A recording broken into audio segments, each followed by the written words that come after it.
What's the best sounding record that you own? Maybe it's Dark Side of the Moon or Abbey Road, something by Steely Dan, maybe. Or maybe, just maybe, it's something like this. Let's go check it out.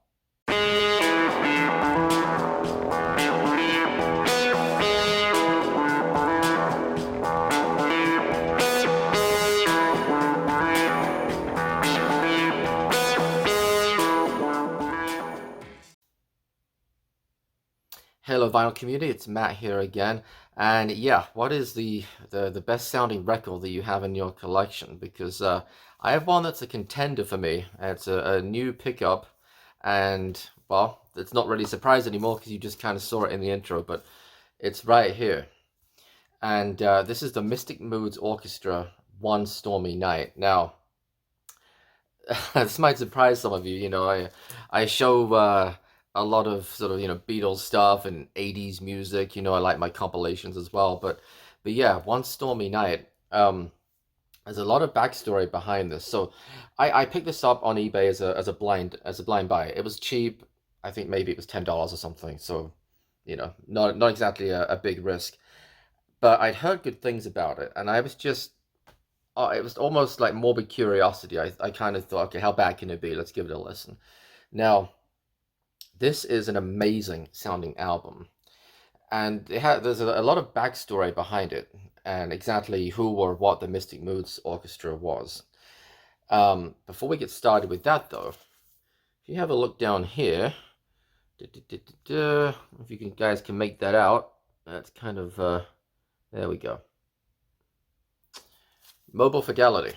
So this is in effect a very early Mobile Fidelity album, even though it's on the Bainbridge label, which is I think was like an imprint of Warner Brothers, I think. But there is a guy who's credited on the back here called Brad Miller. He's credited as the producer.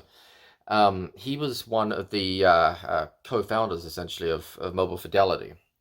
And he got his start by recording. He was really into trains primarily, and he would record train noises in stereo.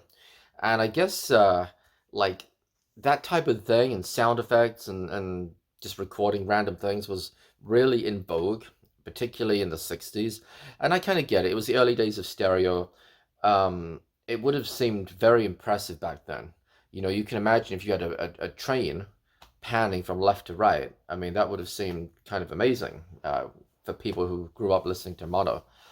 So for a while, and if you look in like record stores, quite a lot of them will have a sound effects section, and it's usually records from the 60s that you'll find in there. And again, different things, trains and the weather, and random things in machinery, that type of thing, cars. Anyway, what Brad Miller did is, again, he recorded trains, but for this is all rain and thunder. And I guess one night there was a radio station, I think it was in LA, who the DJ started playing one of the sound effect records, and he played it along with some like classical type music. And people went crazy over it. People were calling in. Their phone was ringing nonstop, people wanting to know where they could buy this, and of course they couldn't. It was just he mixed two different albums together. But that gave Brad Miller the idea to form the Mystic Moods Orchestra, which is what he did. He founded this group, and it's combining sound effects, the rain and thunder and storms, with sort of classical, honestly elevator type music, kind of. But it sounds amazing. Let's take it out. Again, this is on the Bainbridge label, so this is not a first pressing. I believe this first came out in 60. Well, it has a 1972 copyright, but I'm pretty sure it came out in 62 or something like that. Anyway, I'll show you the label. So this is definitely a repress. So there we go, on Bainbridge right there. Okay, but again, in the copyright, it's got copyright 1972, Mobile Fidelity at the bottom. I don't know if you guys can make that out too well, and it sounds absolutely incredible. When you get the claps of thunder that come in, I mean, it kind of made me sit bolt upright. It was just amazing. Um, and just the stereo separation in it. Let me read you some of the back here, because it is actually kind of interesting. So it says, "This is not merely an album of recorded music. It is much, much more. Now, for the first time, a truly unique listening experience awaits you. An experience that will not only capture your attention, but your emotions. For these are the misty moods of a rainy night, moods that recall a particular rain-swept memory, a time of soft and glowing sentimentality when the drops tapped out their special message on the window pane." So, it's all kind of airy stuff, but um, the more interesting, it gets more interesting when you get into the technical details, like here. So it says, while plans for this remarkable recording were still in the formative stages, several test broadcasts were made in San Francisco, experimenting with the idea. Oh, okay, so I'm sorry, it was San Francisco, I guess, not LA, where the DJ started mixing the records together. FM listeners were presented with musical selections played simultaneously with recorded sound effects. The results were electrifying and the response overwhelming. And then it's got some information how this recording was made. A freak summer thunderstorm over Los Angeles in 1961 provided the impetus for this recording. The storm raged from midnight one evening until 4 a.m. with dramatically loud thunderclaps followed by heavy rainfall. These sounds were recorded on an Ampex 6012 recorder using two microphones, an EV microphone Model 666 and a Model 665. Since the heaviest rainfall followed the thunderclaps by some little time, rain sounds were combined with the thunder so as to strengthen the sound of the falling rain. The result was a rhythmic, almost musical effect. Then there's some more information here. The original music recordings were made on a converted Ampex Model 300 4-channel recorder, so this would have been all, analog tape, of course, utilizing 3 of its 4 channels. On the 4th channel, slight percussive instruments, such as wind chimes, were recorded where the storm and music dictated them to be. In the music recording, a Noralco Philips C12A microphone was used on the solo cello, a Sony condenser mic was used on piano, and the Sennheiser condenser microphone systems were used for the string sections. The percussion was mic'd with 4 separate Sennheiser dynamic ribbon microphones for extra clarity. I don't know, I find that stuff interesting, because you don't get information like this nowadays on any albums, but back then people, I don't know, I guess people took it kind of seriously. They wanted to know that that the record they had was like, the real deal. It was hi-fi, high fidelity. What else does it say here? Next, the music was reduced from 4-channel to 2-track stereo on an Ampex 302 professional tape recorder onto special Agfa Magneton 1/4-inch tape type PER 252. You would think nobody would care what type of tape they use, but hey, they included that information. Then the Storm, also on 2-track stereo tape, was placed on another Ampex 300-2 recorder. Then it talks about how the recording console they used, the different inputs it used, and the channels for the stereo. And anyway, last paragraph, it says, finally, the 4 separate channels were reduced onto a combined master 2-track stereo tape, a task that required virtually a week of sensitive mixing to achieve the final proper balances between the storm and music tracks. So, yeah, there it is. Funny enough, I was in a record store this weekend, and I saw they had a copy of this, and the copy they had there was also still partially in the shrinks. It's a funny coincidence, and I think it was on the same Bainbridge label as well. So why don't we give this a listen? I hope this isn't going to incur any copyright issues.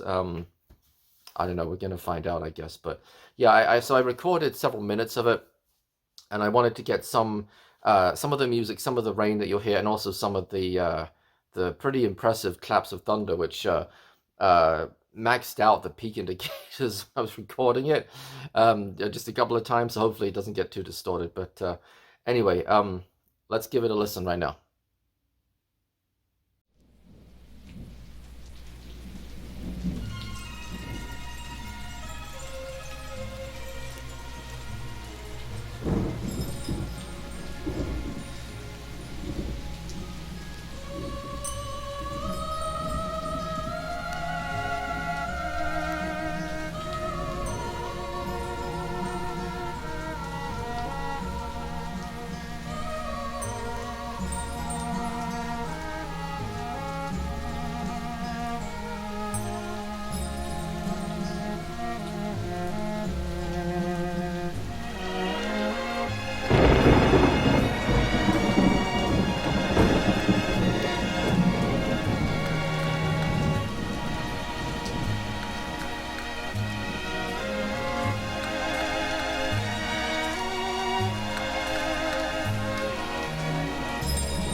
I was so impressed by the whole recording that um, I mentioned I was at a record store this weekend. They actually had a sealed copy of another Mystic Moods Orchestra album. This is Love the One You're With. Of course, that's a Stephen Stills song.